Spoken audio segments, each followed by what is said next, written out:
ठीक है तो वोट पड़ जाएगा, 27 में पता चल जाएगा कि क्या है। मैं तो ये कह रहा हूँ कि उनके तो 40 लाख वोटर ऐसे हैं जो रड़ुआ है, इस प्रदेश से उस प्रदेश में जाके वोट देते हैं। और 377 धारा भारतीय जनता पार्टी ने 2018 में क्यों खत्म किया? 370 इसलिए खत्म किया कि उनकी पार्टी में रड़ुओं की पार्टी है और 40 लाख इस प्रदेश से उस प्रदेश जाके वोट देते और सरकार बनाते। शादी तो आपकी भी नहीं। अरे हमारी नहीं तो हम भी रड़ुआ है, लेकिन हमने कानून नहीं ना बदला है। उन्होंने कानून क्यों बदला? 377 वही अतीक अहमद थे, जब महिलाओं के स्तन काट लिए जाते थे, अतीक अहमद के कुत्ते से हाथ मिलाते थे हमारे स्वर्गीय मुलायम सिंह यादव जी। अतीक अहमद के कुत्ते से हाथ मिलाते थे। क्या वो जी चाचा भूल गए? अभी कुंभ की बात कुंभ में नहाने गए थे, मैं भी गया था। तो क्या मैं बीजेपी का वोटर हूँ? आप भी बता दूं, कतई नहीं, मैं कतई बीजेपी का वोटर नहीं हूँ। और मैं आपको बता दूं कि जितने लोग गए थे वो धर्म के नाम पे गए थे, वो किसी पार्टी के लोग नहीं थे। और कुंभ में नहाने गए, लेकिन वो एडवर्टाइज प्रचार किया गया, महाकुंभ 1 करोड़ की व्यवस्था नहीं, 100 करोड़ की व्यवस्था। और वहाँ 30 लोग से अधिक दिखाते नहीं है। आप जरा बताइए। अखिलेश यादव की बात कहने दीजिए। बेमन का भी कनपटिया भर सेनूर के बात नहीं कोनो मतलब क्या? बेमन का भी कनपटिया भर सेनूर होकर कोनो मतलब ना होला। हाँ, पहले धरातल पे आइए, उस चीज को सुनिए। आप जिस वीआईपी कल्चर की बात कर रहे हैं, अखिलेश यादव भी उसी घाट पे नहा, उसी नोच पे नहा है। मैं भी वहीं 4 बार जाके नहा, खिचड़े की वीआईपी कल्चर की। योगी जी कह रहे हैं पूरी दुनिया भगवामय हो। एकदम भगवामय नहीं होगा। जब तक है उसी तब तक है भगवामय। जब जो हटे तो समाजवादी कलर हो जाएगा पूरे उत्तर प्रदेश। ऐसा कोई बात नहीं। इसके पहले सब प्रधानमंत्री हुआ करते थे क्या? सब दफा का सरकार थी, सब प्रधानमंत्री हुआ करते थे। अरे सोचिए कि दूध बेच के खा लेते थे, कोई पंडिताई करके खा लेता था। मैं ब्राह्मण वर्ग का हूं, मैं अपनी सच्चाई बता रहा हूं।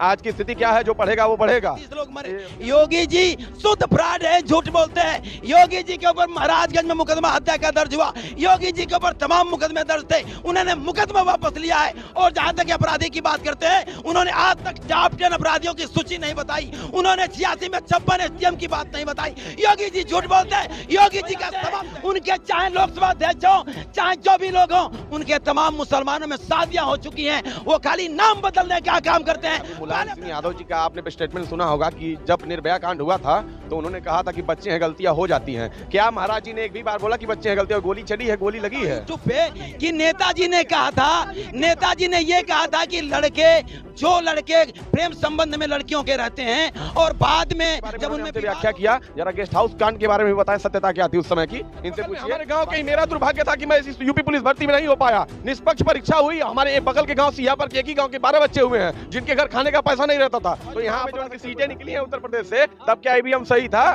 हमारा दैया ठीक बा, तुम्हारा दैया खट्टा। 27 का जंग जीतेगा कौन?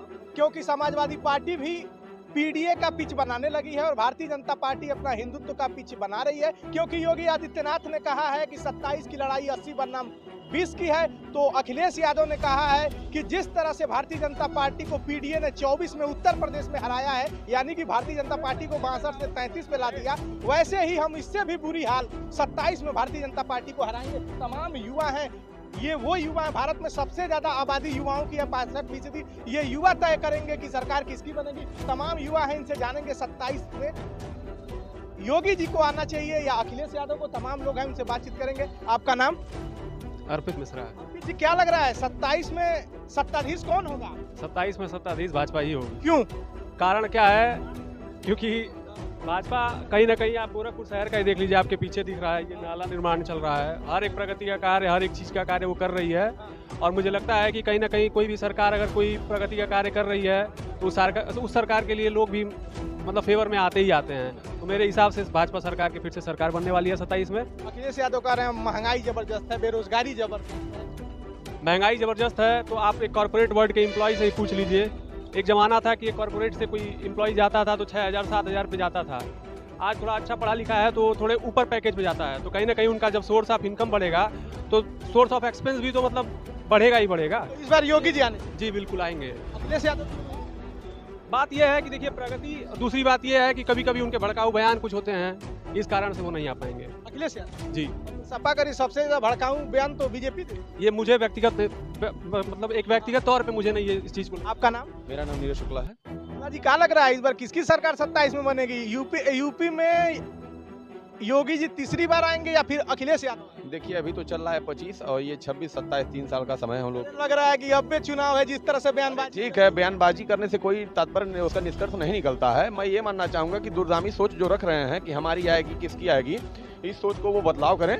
और जो आप क्या सोचते हैं, अगर आज चुनाव हो गया तो किसकी सरकार? मैं आज बता रहा हूँ कि डंके की चोट पे भाजपा एक बार पुनः विजयी होगी। क्यों भाजपा?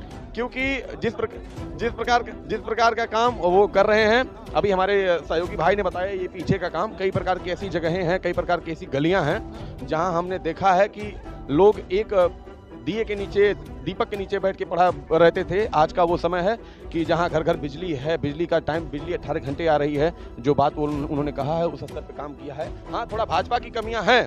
क्या कमियां ये हैं कि मैं खुद एक स्टूडेंट हूँ, मैं ये उनसे बोलना चाहूँगा, अपने निजी तौर पे मैं बताना चाहूँगा कि जो आजकल के लोग आरोप लगाते हैं कि भर्तियों में पेपर लीक होता है, हाँ ठीक है, इस बात को मैं मानता हूँ, लेकिन जो पेपर लीक हो रहा है इसका कारण जो है, योगी जी एक बार ध्यान से देखें अगर, तो उनके विभाग के कर्मचारियों के द्वारा ही त्रुटि पाई गई है। तो इन सब चीज़ों में अगर भाजपा सरकार सुधार करती है तो वो 27 में आएगी, अन्यथा ये अभी ही निर्णय ले लेना बहुत ही एकदम निंदनीय है। समझ लीजिए कि अखिलेश यादव कह रहे हैं महंगाई जबरदस्त है, बेरोजगारी जबरदस्त है, गुंडागर्दी बढ़ गई है, भाजपा में माफिया, सबसे ज्यादा माफिया भाजपा में। माफिया कल्चर का नाम ले ले कि जो हमारे पार्टी के नेता लोग हैं, जैसे योगी जी हो गए, अखिलेश जी हो गए, माफिया की चर्चा करनी क्यों है उनको? माफिया की चर्चा आप करेंगे तो माफिया फेमस होंगे। माफिया मतलब क्या होता है? हम नहीं कुछ किए हैं। योगी जी कह रहे माफियाओं को हमने मिट्टी में मिला दिया, या तो माफिया उत्तर प्रदेश छोड़ के चले गए या तो ऊपर चले गए। अरे तो ठीक है, ऊपर चले गए। मैं इस बात को ये मानता हूँ कि अगर आपको किसी को हाईलाइट कर रहे हैं तो या तो आप अपने हाईलाइट करने का मेन कारण होता है अपने प्रतिद्वंदी का, या तो आप उससे युद्ध करिए, या तो फिर उसका नाम बार बार लेंगे तो ऑटोमेटिक हाईलाइट होगा। माफिया कौन रह गया यहाँ? इस जमाने में कौन माफिया है? अरे अखिलेश यादव सारे माफिया बीजेपी में, जाति देख के इनकाउंटर किया जा रहा है। अरे ये तो गलत है, कहाँ जात देख के इनकाउंटर किया गया? 27 में कौन? 27 में बीजेपी। आइए कुछ और युवा है, बातचीत कर रहे। चश्मा, अरे भाई आप युवा नहीं है, नाम बताओ। चौधरी का नाम। अच्छा, नाम क्या? प्रणव दुबे। दुबे जी, क्या लग रहा है इस बार 27 में किसकी सरकार बनती नजर आ रही है? देखिए, जहाँ तक हम लोग पूर्वांचल में रहने वाले हैं, जहाँ तक हम यहाँ का हालात देख रहे हैं, पूर्ण रूप से भाजपा की सरकार फिर से पूर्ण बहुमत से आ रही है। क्यों भाजपा आ रही है? क्यों ऐसे काम है जो आपके दिल में, बीजेपी के लिए आपका दिल धड़क रहा है? ये बताइए आप, कौन सा काम जो भारतीय जनता पार्टी ने सरकार में आने से पहले कहा था कि हम करेंगे और नहीं कर पाए? मोदी जी कहे थे कि हम 2 करोड़ नौकरी देंगे, नहीं दिए। किसानों की आय 2 गुना करेंगे, वो नहीं किया। महंगाई बढ़ गई। देखिए, कोई भी पार्टी जब चुनाव में पार्टिसिपेट करती है तो अपना एक गाइडलाइन देगी कि हम ये चीज़ें फुलफिल करेंगे, अपना जो भी अपना दिखाती है लोगों कि हम ये काम करके दिखाएंगे। हमारे हिसाब से कोई भी काम, आप भी अपने जीवन में कोई काम सोचते होंगे कि मैं ये कर दूंगा, तो आपका सक्सेस रेट क्या रहता है? कितने काम उसको फुलफिल कर पाते हैं? 50 से 60% मैक्सिमम मैं बोल रहा हूँ। वही चीज़ भारतीय जनता पार्टी सरकार में आई तो लगभग काम उन्होंने जो कहा, चाहे अगर जितने भी विपक्षी है वो ये कहते हैं कि राम मंदिर के नाम पे राजनीति की भाजपा ने, तो बनवाया भी तो अन्य पार्टियों के पास भी अवसर था कि वो राजनीति करे, उस पर बनवा दे। सपा इतने दिन सरकार में थी, 5 साल थी, 2012-17 जब ये मामला लाइमलाइट में था, क्यों नहीं बनवा पाए? अखिलेश यादव कह रहे हैं कि योगी जी काला चश्मा लगा के होली खेल रहे थे। काला चश्मा लगाने वालों का दिल काला है। अब ये तो देखिए, मान लीजिए विपक्षी हैं तो कुछ ना कुछ तंज कसना उनका कार्य। 3 काम बता दीजिए जो आपको लगता है योगी जी का बहुत बेहतरीन है और वो 27 में उनको जीत दिला देगा। पहला, यूपी से आप देखिए, आप उत्तर प्रदेश में देखिए, चाहे बाहर जाके भी किसी भी आप आसपास के एरिया, जैसे मान लीजिए दिल्ली वगैरह, जो भी यूपी के आसपास के एरिया, वहाँ पे आप देखेंगे तो एक चीज़ आपको तो हमेशा सुनाई देगी कि माफिया राज यूपी से खत्म हो चुका है। दूसरा काम ये कि राम मंदिर बनवा दिए। हम लोग तो सनातनी है तो हम लोग के लिए ये अच्छी चीज़ है। विपक्ष कह रहा है कि जहाँ राम मंदिर बनवाए और अयोध्या हार गए। अब ये तो देखिए दुर्भाग्य, या तो कहते हैं विरोध। कोई भी अच्छा काम होता है 27 में योगी जी पूर्ण रूप से आएंगे और पूर्ण बहुमत से आएंगे। संजय जी सो रहे हैं का? अरे इस बार क्या लग रहा है 27? ये 27 में आपको अच्छी तरह समझ लेना चाहिए कि योगी जी खुद अभी बयान दिए हैं किसी चैनल पे कि हम गोरखपुर जाने वाले हैं, तो योगी जी खुद हार मान चुके हैं। अब तो उनका खत्म है सत्ता। आप जरा बताइए, नौजवान कह रहे हैं कि योगी जी आएंगे चाहे भाजपा आएगी, जरा इनसे ये पूछे कि जहाँ खड़े हैं यहीं गोरखपुर यूनिवर्सिटी में जो सिलेक्शन हुआ है वो कैसे हुआ? अभी 105 सिलेक्शन होने जा रहा है। मैं चुनौतीपूर्ण कह रहा हूँ और खुले मन से चैनल पे कह रहा हूँ, किसी बार एसएस का और 50 से 1 करोड़ रुपए लेके सिलेक्शन किए जाएंगे और ईडब्ल्यूएस की नियुक्ति की जाएगी, एनएफएस किया जाएगा ओबीसी एससी को। तो मेरा कहना है कि योगी जी एक बार भूल से अपनी गुंडई से, दबंगई से आ गए, जबरदस्ती बार मनोज सिन्हा को पहली बार चीफ मिनिस्टर बनना था, ये आ गए। और कुछ दिनों पहले इनके 100 MLA दिल्ली गए थे। इनका अमित शाह से पूरा टन चल रहा है, ये खूब चल रहा है। अरे टन माने ये चल रहा है कि पूरा ताना तानी नंबर 2 के नेता की बात कि प्रधानमंत्री बनने का सपना देख रहे हैं कि पूरे देश में लोकप्रिय हैं। अरे ये तो योगी जी 100 करोड़ की बात किए थे ना कुंभ में, और आप जानते हैं कि कुंभ में कितने लोगों को योगी जी ने मार दिया। मेरा मानना है कि जो भी आदमी गांव से चल के प्रयाग तक गया है, जिस गांव से गया, पूरे भारत में, पूरे देश में एडवर्टाइज प्रचार किया गया, महाकुंभ 1 करोड़ की व्यवस्था नहीं, 100 करोड़ की व्यवस्था।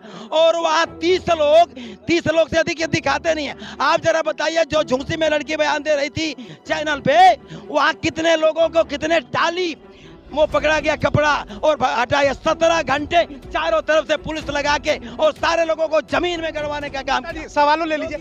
नेता मतलब सवाल लेना, पत्रकार मतलब सवाल पूछना।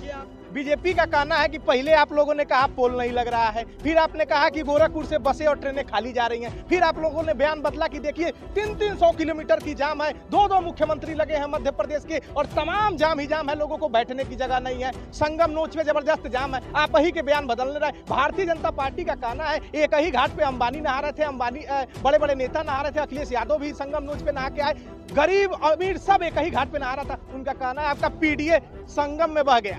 एक बात बता दूं, पीडीए कहीं संगम में बहता नहीं। आपको एक बात बता दूं, बहुत सही बात, कि जब जिस बात की कुंभ की शुरुआत हो रही है, उस कुंभ में जब अमृत और विष निकला था, तो आप जरा बता दीजिए कि सांप का मंथन हुआ। ये जो पूंछ पकड़े थे सब देवता थे और मुंह पकड़े थे राक्षस। वही जो मूंछ वाले हैं, दौरी करते हैं, कटिया करते हैं, मिसिया करते हैं, ट्रक सड़क बनाते हैं, घर बनाते हैं, और जितने मूंछ वाले हैं वो काम करते हैं। और बिना मूंछ वाले देवता हो गए देवता कोटि के। तो देवता कोटि के जो वीआईपी थे, उनके लिए संगम पे अलग व्यवस्था थी। यदि वीआईपी की व्यवस्था नहीं होती तो वो गरीब लोग रोके नहीं गए होते और वो जाम नहीं लगा होता और उतने लोग मरे नहीं होते। आप कैसे कह रहे कि ये कहीं घाट था? हम तो सवाल नहीं मानता कि एक घाट था, वीआईपी घाट बना हुआ था। वीआईपी कोई लोग नहवा रहे थे, चाहे वो अंबानी का बेटा हो, चाहे अंबानी हो, चाहे चीफ मिनिस्टर हो, चाहे दूसरे प्रदेश के चीफ मिनिस्टर हो, उनका दूसरा घाट था और गरीबों का दूसरा घाट था, इसीलिए उतने लोग मरे।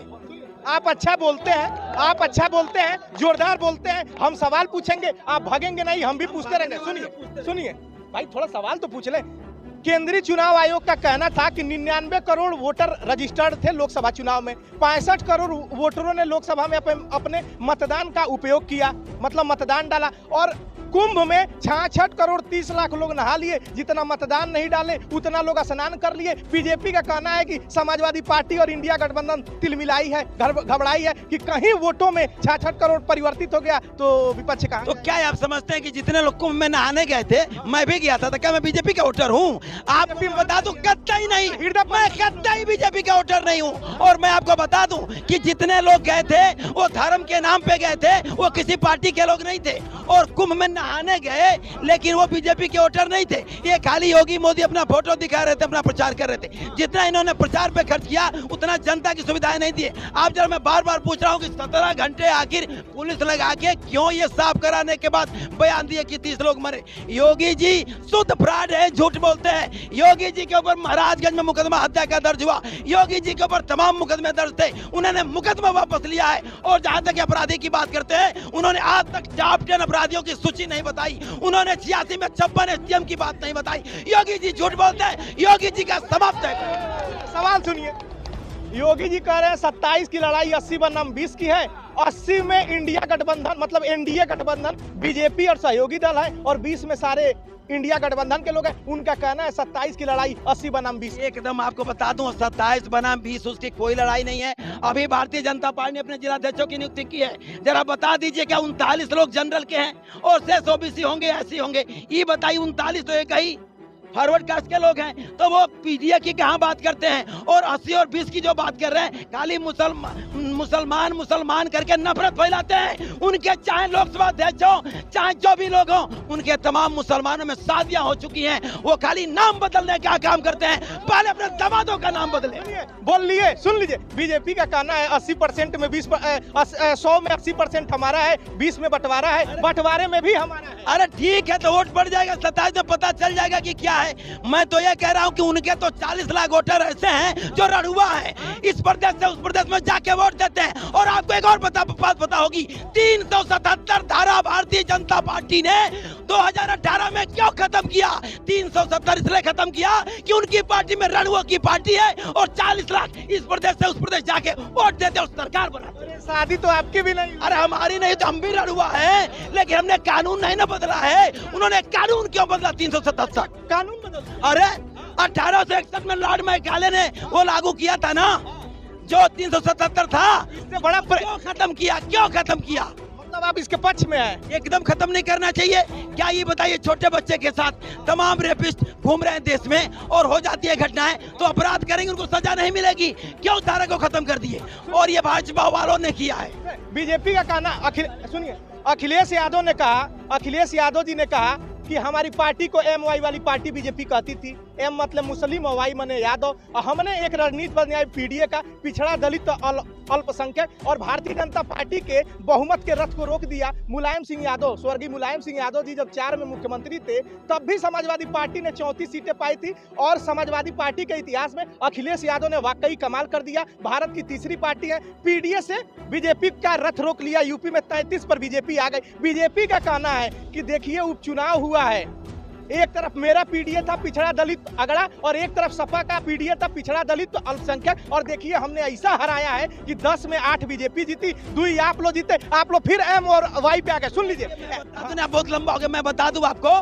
बीजेपी का रथ, आपको पता होगा कि लाल कृष्ण आडवाणी को बिहार में लालू जी ने मंडल के जमाने में रोका था और उत्तर प्रदेश में मिले मुलायम काशीराम हवा में उड़ गए जय श्री राम 93 में हुआ था। और इस बार 27 में, इस बार ये लोग पूरा यूपी से साफ हो जाएंगे। आप झूठ मूठ का बहस कर रहे हैं कि 27 में आने वाले। अरे वो तो अपने दल वालों तो पत्रे घबराए, उनको तो खुदे घबराहट है, उनको बदलने वाले हैं सब कुंभ के बाद। उनको तो मौका मिल गया है, लहा रहे हैं। अब उनका कार्यकाल खत्म होने वाला है और जहां आप खड़े हैं यही अभी नियुक्ति होने जा रही है। देखिएगा किस तरह की नियुक्ति होगी। PDA की बात यदि बीजेपी करती है तो बीजेपी गलत करती है। सुनिए संजय यादव जी, अरे भाई संजय यादव जी जोरदार बोलते हैं। और सुनिए प्रश्नों से भागते नहीं है लोग। चौक चौराहे पर बात कर रहे हैं कि जो 62 सीटें समाजवादी पार्टी लोकसभा चुनाव में लड़ी, उसमें से 5 यादव को टिकट दी सांसद, वो भी पांचों एक घर में। भैया को टिकट मिला, भाभी को टिकट मिला और 3 देवरों को टिकट मिला। अरे चाहती तो समाजवादी पार्टी 56 साल के संजय यादव को टिकट। अरे भाई ठीक है, संजय यादव को टिकट देने की कोई जरूरत नहीं है, इसलिए कि संजय यादव कार्यकर्ता है और संजय यादव को टिकट मिले न मिले समाजवादी पार्टी का जिंदाबाद लगाते रहेंगे। और जहां तक आप 5 यादवों की बात कर रहे हैं और परिवार की बात कर रहे हैं, आप क्यों नहीं कह रहे राजनाथ सिंह के बेटे की बात? आप क्यों नहीं कह रहे अमित शाह के बेटे की बात? उन लोगों का परिवारवाद नहीं है और उस परिवारवाद से हमें कोई घबराहट नहीं है, तो बीजेपी वालों को क्या घबराहट? हमारा परिवारवाद उनका परिवारवाद पूरा है, उनका परिवारवाद इनडायरेक्ट में है। जैसे आप जानते हैं यहाँ की राज्यपाल कौन है, कौन कुलपति होता है, तो वो भी परिवार और गणित के ही आधार पे होता है, कहीं योग्यता और इम्तिहान नहीं होता है। 27 में आ रही है 100% समाजवादी पार्टी सरकार बनाने आ रही है, अपने फार्मूले पे आ रही है, अपने काम पे आ रही है। ये बता दिए कौन सा काम किया इन्होंने? लोग बोनस नहीं बनवाया, कन्या मिट्टी कन्या माफिया छोड़ के। अरे अब ये माफिया मिट्टी में मिल जाएगा जो है, ये भी माफिया है, खाली मुकदमा वापस लिया है अपना। ये भी माफिया है आदमी जिसको आप जानते हैं गोरखपुर में, ये सबसे बड़ा माफिया है। भाई देख रहे हैं, कह रहे सारे माफिया बीजेपी में है। ये उनका कहना गलत है। अभी बोले हैं कि सारे माफिया बीजेपी में हैं। वही अतीक अहमद थे, जब महिलाओं के स्तन काट लिए जाते थे, अतीक अहमद के कुत्ते से हाथ मिलाते थे हमारे स्वर्गीय मुलायम सिंह यादव जी। अतीक अहमद के कुत्ते से हाथ मिलाते थे। क्या वो चीज चाचा भूल गए? अभी कुंभ